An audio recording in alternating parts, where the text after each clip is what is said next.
Bismillahirrahmanirrahim. Assalamualaikum warahmatullahi wabarakatuh. Baiklah, saya di sini akan Get ready for the countdown. 10, 9, 8, 7, 6, 5, 4, 3, 2, 1. Bismillahirrahmanirrahim. Assalamualaikum warahmatullahi wabarakatuh.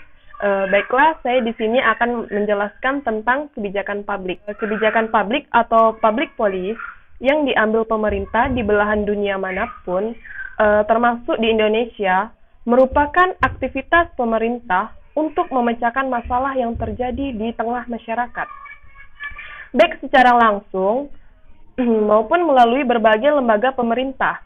Kebijakan publik adalah keputusan-keputusan yang mengikat bagi orang banyak pada tataran strategis atau bersifat garis besar yang dibuat oleh pemegang otoritas. Sebagai keputusan yang mengikat publik, yakni mereka yang menerima mandat dari publik atau banyak orang, umumnya melalui suatu proses pemilihan untuk bertindak atas nama rakyat banyak. Baiklah, selanjutnya, kebijakan publik akan dilaksanakan oleh administrasi negara yang dijalankan oleh birokrasi pemerintah. Fokus utama kebijakan publik dalam negara modern adalah pelayanan publik, yang merupakan segala sesuatu yang bisa dilakukan oleh negara untuk mempertahankan atau meningkatkan kualitas kehidupan orang banyak. Kebijakan publik ini memiliki beberapa contoh, seperti contoh kebijakan publik dalam peraturan perundang-undangan. Yang pertama ada aturan penggunaan lembaga negara, bendera, serta lagu-lagu kebangsaan Indonesia. Mengenai hal ini, undang-undang telah mengatur secara jelas mengenai peraturan penggunaan atribut dan dasar negara Indonesia. Yang kedua ada penetapan aturan hukum untuk pelaku kolusi, korupsi, dan nepotisme atau KKN. Untuk mengakomodasi hal ini, pemerintah membentuk sebuah badan hukum yang bebas investasi dan campur tangan pihak manapun berupa Komisi Pemberantasan Korupsi atau KPK. Selanjutnya, contoh kebijakan publik berupa program pemerintahan. Yang pertama, penetapan peraturan daerah berdasarkan daerah masing-masing untuk mengatur dan memastikan sinkronisasi dengan daerah-daerah yang ada di seluruh Indonesia. Pemerintah menetapkan peraturan terkait otonomi daerah.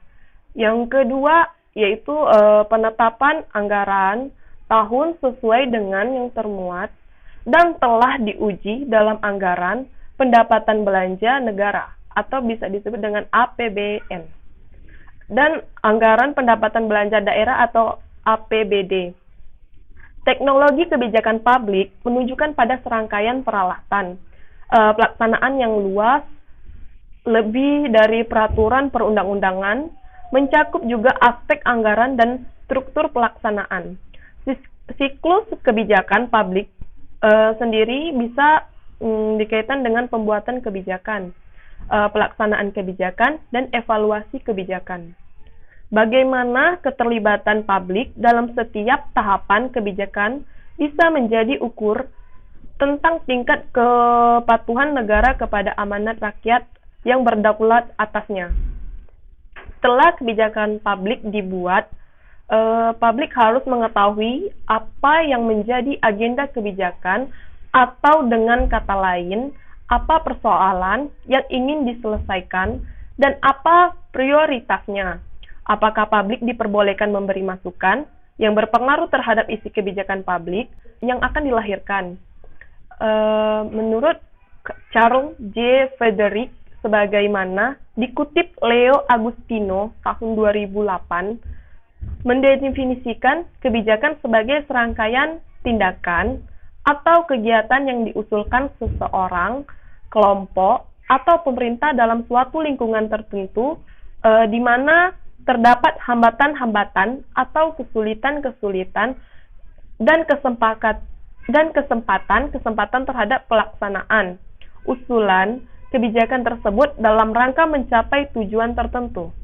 Pendapat ini juga menunjukkan bahwa ide kebijakan melibatkan perilaku yang memiliki maksud dan tujuan merupakan bagian yang penting dari definisi kebijakan. Karena bagaimanapun kebijakan harus menunjukkan apa yang sesungguhnya dikerjakan, daripada apa yang diusulkan dalam beberapa kegiatan pada suatu masalah. Menurut Sholihin Abdul Wahab mengemukakan bahwa istilah kebijakan sendiri masih menjadi silang pendapat dan merupakan ajang perdebatan para ahli.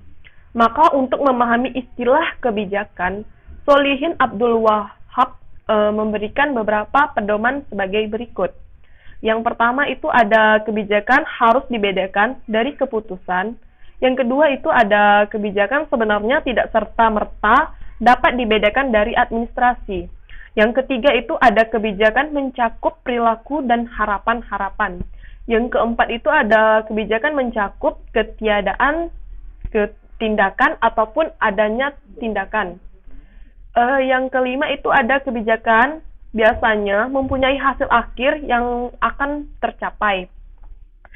Yang keenam itu ada setiap kebijakan memiliki tujuan atau sasaran tertentu baik eksplisit maupun implisit.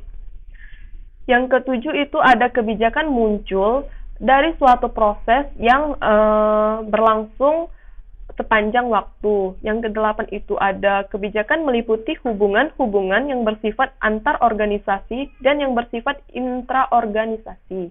Yang kesembilan, kebijakan publik meski tidak eksklusif menyangkut peran kunci lembaga-lembaga pemerintah, dan yang ke-10 itu ada kebijakan itu dirumuskan atau didefinisikan secara subjektif. Easton memberikan definisi kebijakan publik sebagai the authoritative allocation of values for the whole society sebagai pengalokasian nilai-nilai secara paksa kepada seluruh anggota masyarakat. Laswell dan Kaplan juga mengartikan kebijakan publik sebagai projected program of goal, flow, and practice atau sesuatu program mencapai tujuan. Nilai-nilai dalam praktek-praktek yang terarah. Pressman dan Widawski sebagaimana dikutip Budi Winarno mendefinisikan kebijakan publik sebagai hipotesis yang mengandung kondisi-kondisi awal dan akibat-akibat yang bisa diramalkan. Kebijakan publik itu harus dibedakan dengan bentuk-bentuk kebijakan yang lain, misalnya kebijakan swasta. Hal ini dipengaruhi oleh keterlibatan faktor-faktor bukan pemerintah. Baiklah, sekian penjelasan dari saya. Wassalamualaikum warahmatullahi wabarakatuh.